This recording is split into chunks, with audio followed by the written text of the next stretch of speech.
Hello friends, इस video में हम लोग डिस्कस करेंगे section 44 AD special provision for computing profit and gain of business on presumptive basis 44 AD।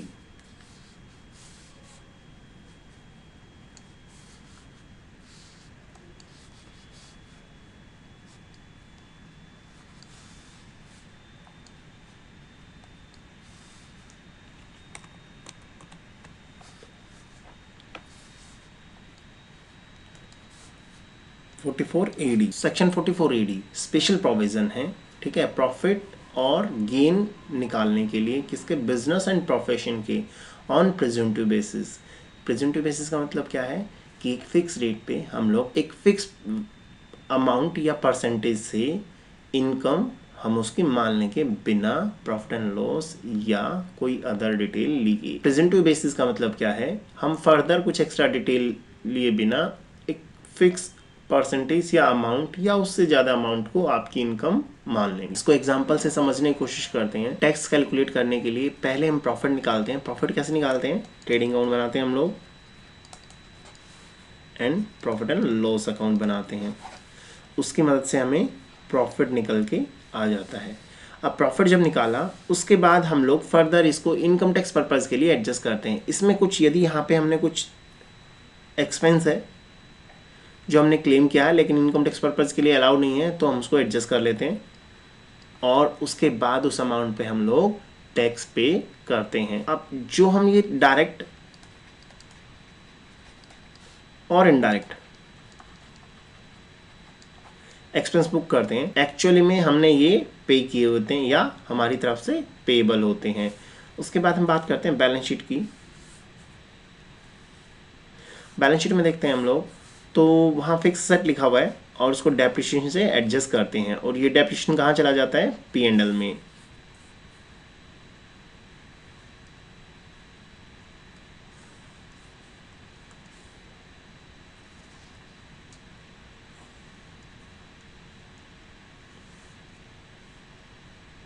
तो प्रेजेंटिव basis में क्या होगा, वो कहेंगे भैया आप अपनी सेल लीजिए और इसका एक फिक्स परसेंटेज, अभी के लिए एग्जांपल ले लीजिए 8%, हम आपकी इनकम मान लेते हैं। यदि आप चाहते हैं तो इससे ज़्यादा भी आप इनकम डिक्लेयर कर सकते हैं, ठीक है, लेकिन आपकी 8% इनकम मान ली मैंने। अब इसका आपको बेनिफिट क्या है, वो कहेंगे आपको ये सब डिटेल, एक्सपेंस की डिटेल मेंटेन करने की ज़रूरत नहीं है। ये बुक्स ऑफ अकाउंट्स मेंटेन करने की आपको ज़रूरत नहीं है, ठीक है। उसके बाद आप लोग जो ये प्रॉफिट आता था उसमें टैक्स प्रोविजन के अगेंस्ट कुछ अलाउ या कुछ एक्स्ट्रा डिसअलाउ करते थे, वो भी आपको करने की ज़रूरत नहीं है। और हम जो एक प्रेजेंटिव बेसिस पे आपकी 8% इनकम को हम लोग आपकी इनकम मान लेंगे। आप चाहें तो 8% से ज़्यादा भी डिक्लेयर कर सकते हैं। P&L में आपने एक चीज़ देखा होगा, P&L में एक एक्सपेंस होता है जिसको हम लोग बोलते हैं डेप्रिसिएशन। इस सेक्शन में इसकी थोड़ी स्पेशल इंपॉर्टेंस रखी गई है। वो कहता है आपको बुक्स ऑफ अकाउंट्स बनाने की ज़रूरत नहीं है, तो क्या मेरी जो फिक्स सेट हैं इसका जो डेप्रिसिएशन है क्या मुझे क्लेम करना पड़ेगा या नहीं, उसको अब हम सेक्शन के थ्रू पढ़ते हैं।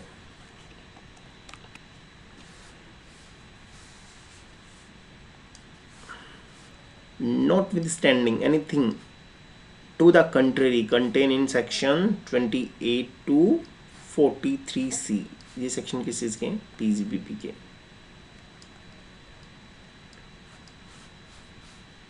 In case of eligible SSC, अच्छा जी, मतलब क्या कहना चाह रहे हैं, ये जो आप क्लेम करना चाह रहे हैं ये सिर्फ और सिर्फ किसके केस में कर सकते हैं, एलिजिबल एसएससी के केस में। ओके,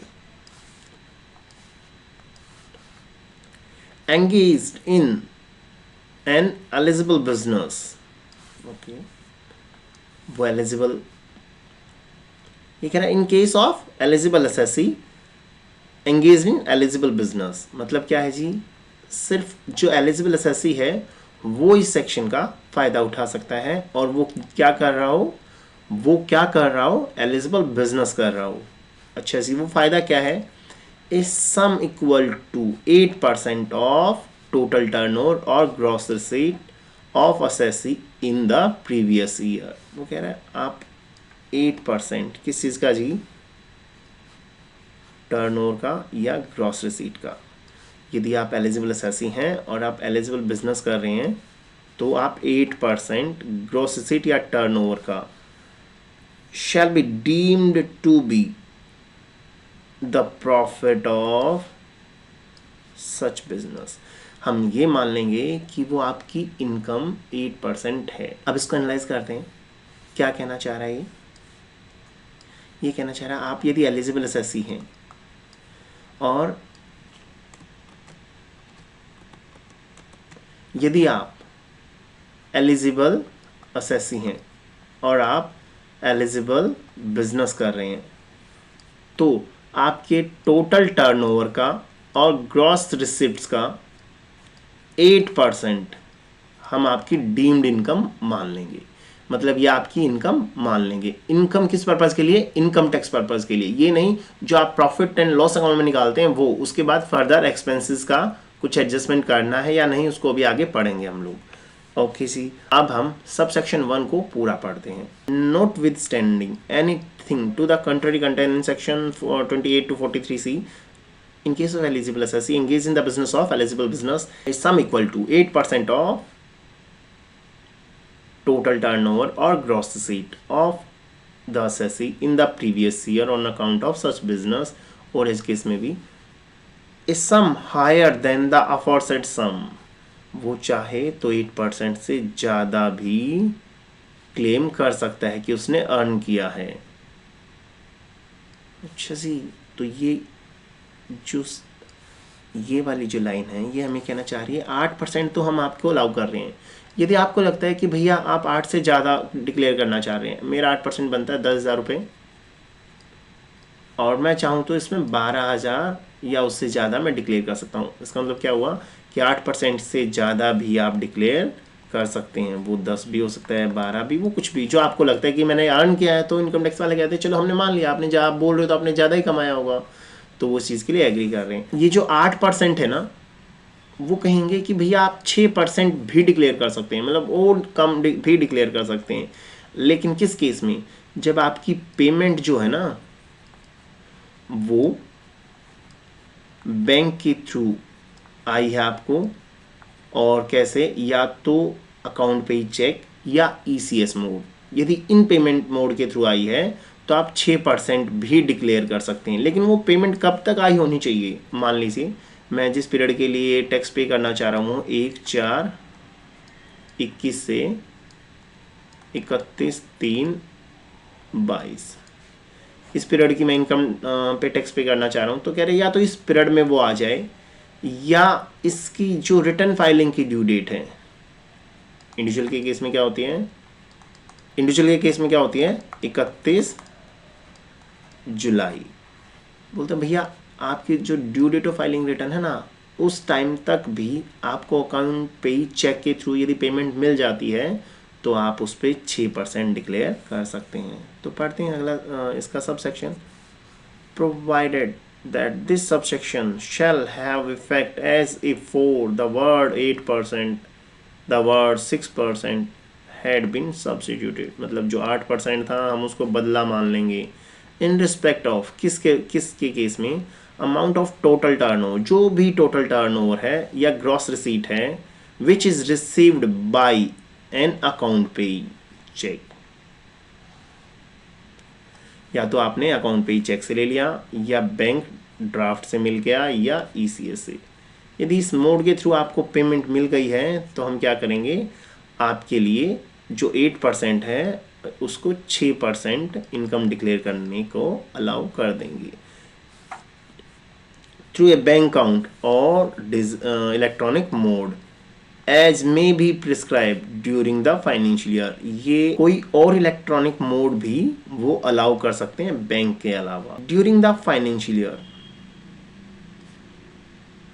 और before due date specified under subsection 1 of section 139। मतलब क्या है, ये due date of filing return के लिए होता है ये।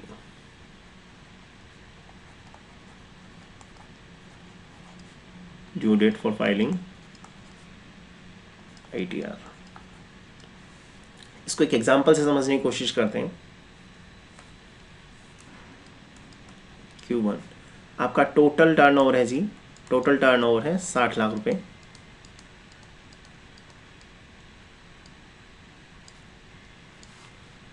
उसमें से आपको फाइनेंशियल ईयर के दौरान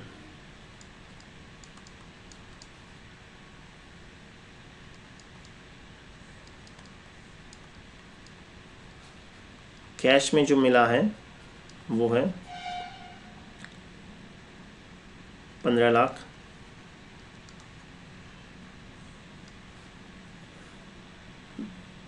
चेक से जो मिला है, अकाउंट पे चेक, अकाउंट पे चेक से जो मिला है वो है 10 लाख। अब उसके बाद है आपको 31/7, ये इंडिविजुअल का केस मैं बात कर रहा हूँ।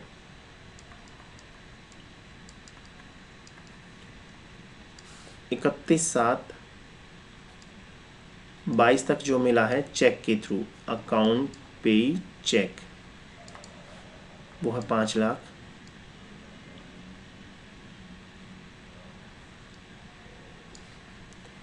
कैश में जो मिला है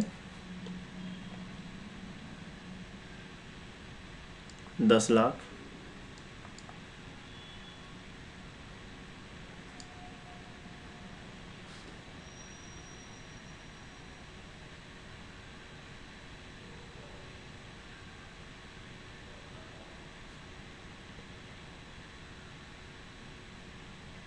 और जो दिसंबर 22 में जो मिला है कैश में मिला है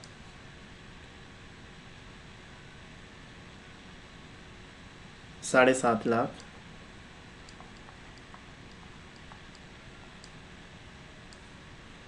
और अकाउंट पे चेक से जो मिला है 7.5 लाख रुपए। अब हम इस पे कितना इनकम, मिनिमम इनकम कितना डिक्लेयर कर सकते हैं वो देखते हैं। देखिए मैंने बताया था जो कैश में मिला है उस पर कितना रहेगा 8%। तो 15 लाख का 8% कितना हुआ, 8% पे हम इसको टैक्स करेंगे, कितना हुआ 1,20,000। अकाउंट पे चेक से मिला है 10 लाख रुपए, तो इस पे क्या परसेंट हम चार्ज कर सकते हैं, मिनिमम तो इतना रहेगा ही रहेगा, 10 लाख पे 60,000, 6% से। अकाउंट पे चेक से हमें मिल गया जी due date of filing of return से पहले, तो इस पे हम लोग 6% क्लेम कर सकते हैं, बिल्कुल अलाउड है हमें। तो 5 लाख का 6% कितना हुआ 30,000। और चेक से मिला है 10 लाख रुपए, ज़्यादा जीरो तो नहीं है भाई, 10 लाख ही समझ रहे हैं इसको प्लीज़, है ना, थोड़ा सा 10 लाख पे कितना परसेंट लेंगे 8%। कैश पे हमेशा 8% ही रहेगा। कितना हो गया जी 80,000 रुपये। 7.5 कैश में मिला है लेकिन दिसंबर में मिला है तो कितना परसेंट लगाएंगे 8%। अकाउंट पे चेक है तो कितना लगाएंगे 6 या 8, 6 तो नहीं, 6 नहीं, क्योंकि ये ड्यू डेट ऑफ फाइलिंग के बाद मिला है तो हमें कोई फ़र्क नहीं पड़ता, हम कितना लगाएंगे 8%। तो 8% कितना हुआ बताओ, आई थिंक 60,000 हो गया दोनों।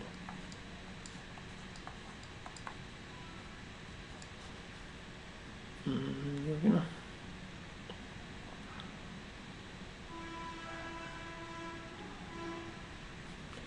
ठीक है, तुम्हारी टोटल डीम्ड इनकम कितनी आ गई,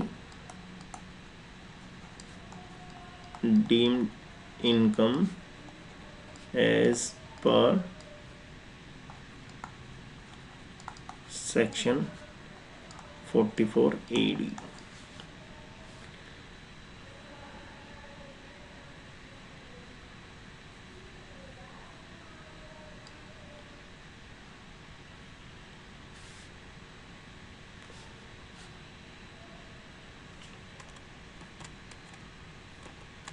टोटल करते हैं 0, देखो मैंने यहाँ तक कर दिया, अब आगे आपको लो थोड़ा और मैं कर देता हूँ।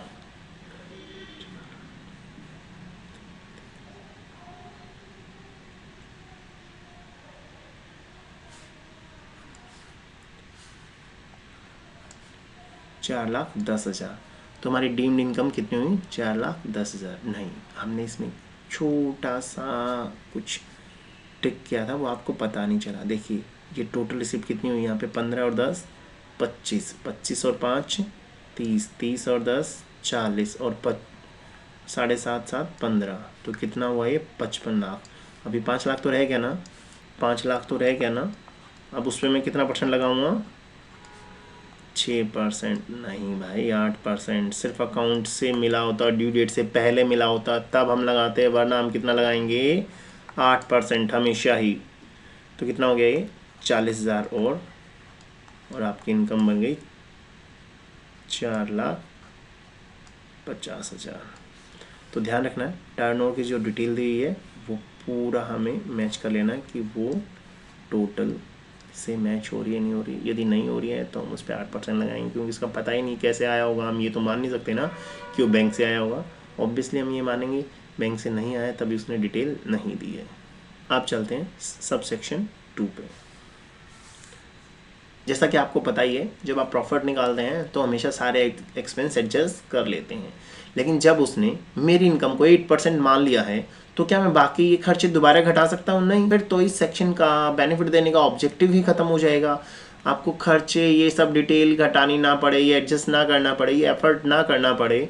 इसी से तो फ्रीडम देने के लिए प्रोविजन लाया गया है कि भैया छोड़िए, आप सिर्फ इतना % डिक्लेयर कीजिए, आपने आपकी इनकम मान ली, हमें कोई प्रॉब्लम नहीं है, ये काम हो जाता, आप मेंटेन करने की जरूरत नहीं है। जो अगला प्रोविजन है दो, वो इसी चीज पे बात करेंगे। वो बोल रहे हैं कि सेक्शन 30 से 38 जो है ना भैया, हम ये मान लेंगे इनका फुल इफेक्ट दे दिया है। ये नहीं कि हमने 8% तो इनकम मान ली है, हमने 8% इनकम मान लिया ना, तो हम ये मान लेंगे भैया खर्चे आपको अलाउड हो गए हैं, डजंट मैटर वो अलाउेबल थे या नहीं, इसका भी कोई इफेक्ट नहीं मानेगा। हम बोलेंगे भैया जो भी डिडक्शन है ना वो भैया आपको दे दी गई है और आप फर्दर उसको एडजस्ट नहीं कर सकते। सब सेक्शन कह रहा है जो सेक्शन 30 से 38 की जो भी डिडक्शन है, हम ये मान लेंगे भैया आपको दे दी गई हैं और फर्दर इसको आपको डिडक्शन अलाउ नहीं किया जाएगा। यदि ऐसा नहीं बोलती तो आप क्या कर सकते थे? आप पहले 8% डिक्लेयर करते, फिर इन सेक्शन का बेनिफिट लेते, जो इस सेक्शन का ऑब्जेक्टिव था वो डिफीट हो जाता। तो इन्होंने क्लियर कर दिया सेक्शन 30 से लेके 38 तक की कोई भी डिडक्शन आप नहीं ले सकते। साथ में जो आपकी फिक्स असेट थी, ये जो फिक्स असेट है इस पे डेप्रिसिएशन लगा दिया गया है और इसकी WDV को अगले साल के लिए कैरी फॉरवर्ड कर दिया गया है और आप उस डेप्रिसिएशन को भी बीइंग एक्सपेंस आपको अलाउ कर दिया गया है और आप इसका दोबारा बेनिफिट नहीं ले सकते। अब सब सेक्शन 3 पढ़ते हैं। The WDV of any asset of an eligible business shall be deemed to have been calculated as if eligible business had claimed and actually allowed deduction in respect of depreciation for the relevant assessment year। Simple सा कह रहा है भैया कि हम ये मान लेंगे कि जो WDV आपने कैलकुलेट कर ली है और जो उस पर डेप्रिसिएशन बनता था वो आपने कैलकुलेट किया है और उसको आपने एडजस्ट कर दिया है, आपको फर्दर उस खर्चे का बेनिफिट नहीं दिया जाएगा। सब सेक्शन 4 एंड 5 हम इसको लास्ट में देखते हैं, तब तक उससे पहले हम लोग एक्सप्लेनेशन और सब सेक्शन 6 एक बार पढ़ लेते हैं। अब ये कह रहा है भैया ये जो 3 बिजनेस है ना, इनके लिए आप इसका बेनिफिट नहीं ले सकते, 44 AD का बेनिफिट नहीं ले सकते। The provision of this section notwithstanding anything contained in the foregoing provision। notwithstanding का मतलब मैं पहले भी बता चुका हूँ, एक बार दोबारा बता देता हूँ। ये बाकी चीज़ों को ओवरराइड कर देता है कि भैया हमें फ़र्क नहीं पड़ता वहाँ क्या लिखा हुआ है, सिंपल एज दैट। तो notwithstanding क्या मतलब है, वहाँ क्या लिखा हुआ है हमें फ़र्क नहीं पड़ता, हम ऐसे चलेंगे जो मैं बोल रहा हूँ।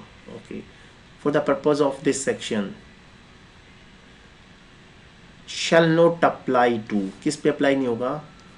A person carrying on profession। आप यदि एक प्रोफेशन कर रहे हैं, कौन सा चीज? 44AA में के सब सेक्शन 1 में जो लिखा हुआ है वो यदि आप प्रोफेशन कर रहे हैं तो आप यहाँ उसको 44 AD क्लेम नहीं कर सकते। 44AA के सब सेक्शन 1 में जो प्रोफेशन कवर हैं उन पे 44A में प्रेजेंटिव बेसिस पे टैक्सेशन अलाउ किया गया है। जब वहाँ कवर है तो यहाँ आप उसका बेनिफिट क्यों लेंगे, इसलिए इसको यहाँ से हटा दिया। यदि आप ब्रोकरेज या कमीशन अर्न कर रहे हैं तो भी इसका आप बेनिफिट नहीं ले सकते हैं।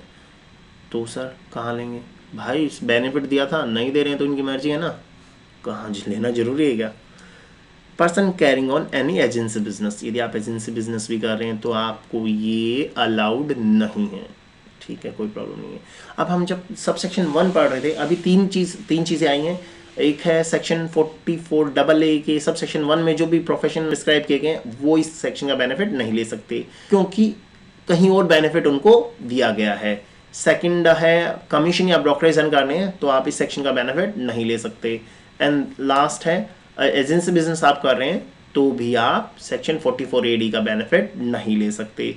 अब एलिजिबल बिजनेस के लिए बात करता है, हम जब सब सेक्शन 1 पढ़ रहे थे तो वहाँ लिखा होता है एलिजिबल बिजनेस कर रहे हो आप और एलिजिबल असेसी हो। तो एलिजिबल असेसी के लिए इन्होंने क्या बोला है, ये बोलते हैं यदि आप इंडिविजुअल हो, HUF हो, पार्टनरशिप फर्म हो तो आपको यहाँ पे सेक्शन 44AD का बेनिफिट लेना अलाउड है। जब ये बात करते हैं पार्टनरशिप फर्म की तो क्या उसमें LLP कवर है, नहीं जी, इन्होंने LLP को इसके बेनिफिट से बाहर रखा है। सेकंड कंडीशन इन्होंने रखा है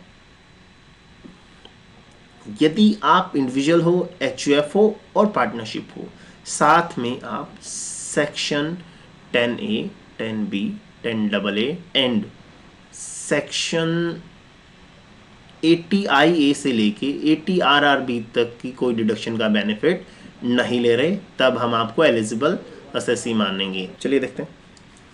eligible assessee means individual, HUF and partnership firm, और वो साथ में क्या होना चाहिए, resident,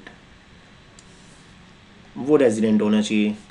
not cover LLP but not LLP, ठीक है। See who has not claim deduction under any section 10A, 10AA, 10B, 10BA और deduction under any provision of chapter 6A under the heading C, deduction in respect of certain income, यह आपको allowed नहीं है।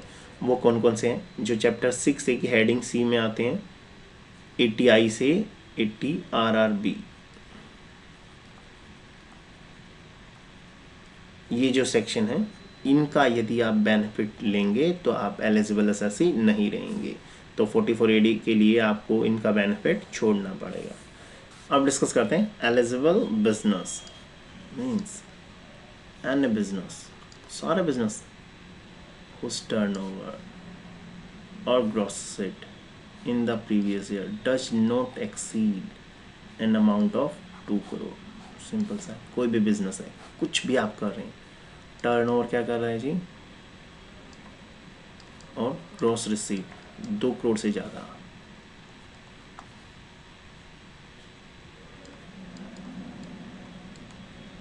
तो आप eligible हो। Sub section 6 में आपने देखा था कि उन्होंने कुछ प्रोफेशन को 44AD का बेनिफिट अलाउ करने नहीं दिया था। ऐसे ही एक और सेक्शन होता है प्रेजेंटिव बेसिस पे 44AE,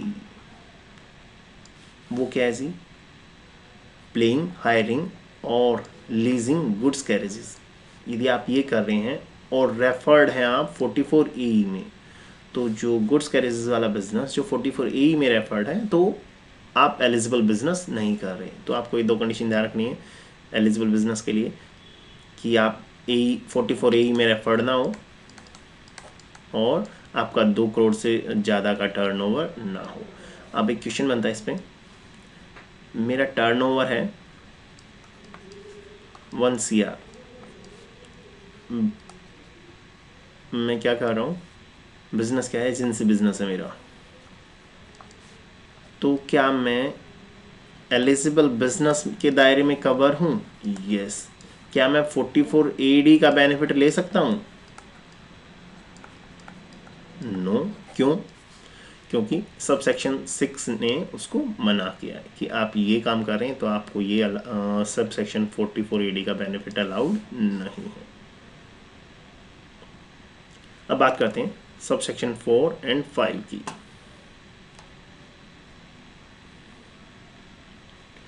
थोड़ा इसको ध्यान से पढ़ना पड़ेगा आपको और साथ साथ रहिएगा।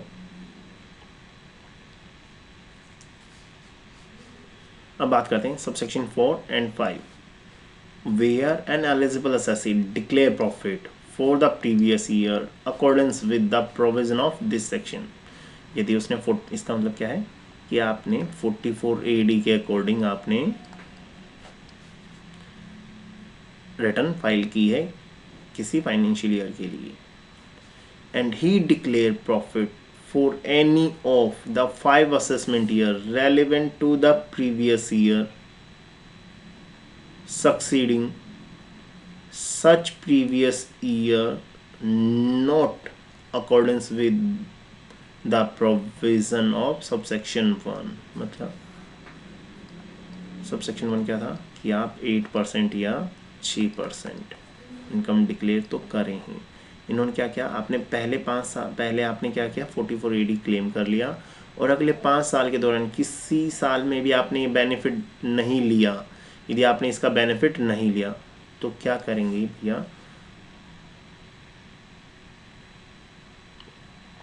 तो आप पे सबसेक्शन 4 एप्लीकेबल हो जाएगा। He shall not eligible to claim the benefit of the provision of this section for 5 assessment years. इन्होंने क्या कहा, भैया आपने 44 AD क्लेम कर लिया और अगले 5 साल के दौरान को फॉलो नहीं किया और आपने 8% या 6% से नीचे इनकम डिक्लेयर कर दी, तो जिस असेसमेंट ईयर में आपने ये किया है उससे अगले 5 असेसमेंट ईयर तक आप इस सब सेक्शन का बेनिफिट नहीं ले पाएंगे। 5 assessment years subsequent to the assessment year relevant to the previous year in which profit has not been declared accordance with the provision of subsection 1। मैं इसको थोड़ा सा और सिंपल वैसे आपको बता देता हूँ।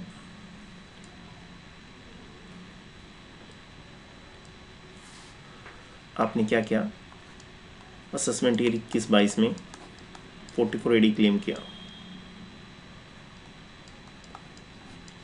AD क्लेम किया। अब 22-23 में आपने क्या किया, 44 AD क्लेम नहीं किया और आपने 3% इनकम डिक्लेयर कर दी। तो इससे जो नेक्स्ट 5 ईयर्स हैं 23, 24, 25, 26, 26, 27, 27, 28, इन असेसमेंट ईयर में आप 44 AD सबसेक्शन 1 का बेनिफिट नहीं ले सकते। सिर्फ ये पनिशमेंट काफ़ी नहीं थी, इन्होंने बोला यदि आपने उसके नेक्स्ट ईयर्स में आपने क्या किया, आपकी income maximum amount not chargeable to tax से ज़्यादा है, एक तो आप पे क्लोज 4 एप्लीकेबल हो गया और साथ में आपकी income maximum amount not chargeable to tax, वो क्या है अभी इंडिविजुअल के केस में 2.5 लाख रुपए।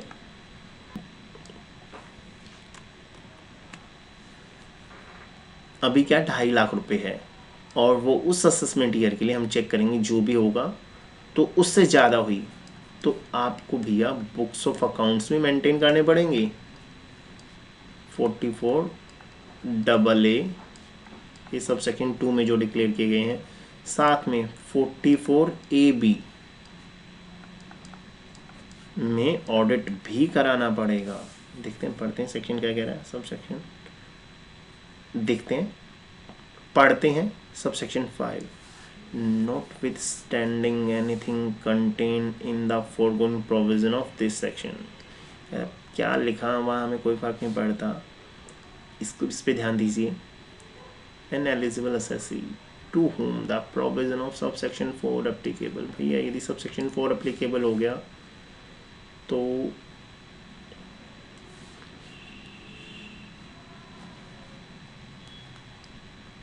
subsection 4 applicable हो गया and whose total income exceeds maximum amount which is not chargeable to tax shall required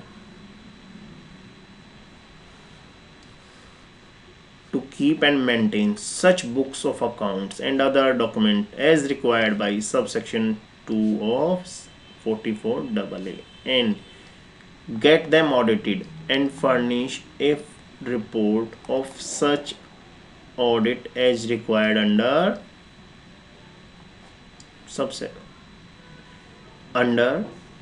section 44AB।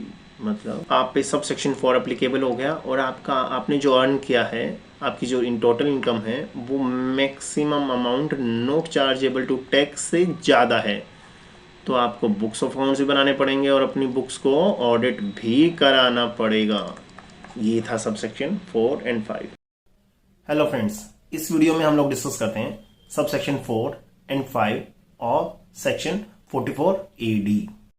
Sub section 4 of section 44AD कहता है यदि आपने इनकम 6 या 8% डिक्लेयर की है, उससे अगले 5 असेसमेंट ईयर में यदि आप 8% से नीचे या 6% से नीचे इनकम डिक्लेयर करते हैं एज केस में भी, तो आपको उससे अगले 5 असेसमेंट ईयर तक सब सेक्शन 1 का बेनिफिट नहीं ले सकते। एक एग्जांपल से समझते हैं। असेसमेंट ईयर 21-22 में आपने 44AD का बेनिफिट लिया। असेसमेंट ईयर 22-23 में आपने अपनी इनकम 6% या 8% से नीचे डिक्लेयर की।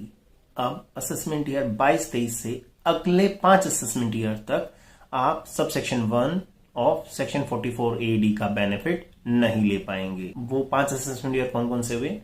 Assessment year 23-24, assessment year 24-25, assessment year 25-26, assessment year 26-28, assessment year 27-28। Subsection 5 कहता है यदि आप पे सबसेक्शन 4 ऑफ 44AD अप्लीकेबल हो गया, प्लस आपने जो टोटल इनकम अर्न किया है वो maximum amount not chargeable to tax, individual के केस में भी क्या है 2.5 लाख रुपए, यदि उससे ज्यादा है आपकी टोटल इनकम, तो आपको sub section 2 of section 44AA के according books of accounts and document maintain करने पड़ेंगे।